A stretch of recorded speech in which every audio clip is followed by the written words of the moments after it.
But this old house was built in 1860. There was a Yankee man that was his carpenter. He was named Mr. Crow. Well, the war started in 1862. Mr. Crow took off and he went back north and I never saw him anymore. So they still had the house and all them living there.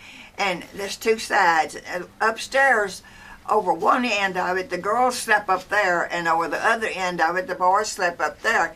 The boys had to climb a ladder to get to their part, but the girls could walk up the stairs to get theirs. Well, that old house was built in 1962. The grandfather kept living there. He was named Sterling Henry Briggs, and he kept living there until he died in 1884.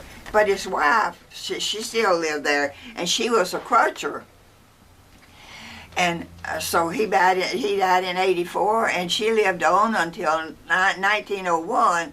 But in the meantime, two grandsons would go and spend the night with her, and if they got down there, she'd be a quilting, and if they would get under her quilt and they would scuffle and wrestle, and when they did that, they'd knock her quilt frames and stick her fingers. So she told my grandfather about that, and my Uncle John, which was my grandfather's oldest son, was one of the grandsons that was staying with her. He said his daddy was nearly beat him to death for that. That was the worst whipping he ever had. So when that old woman died, he was awfully happy. She was his grandma, but he was awfully happy for that.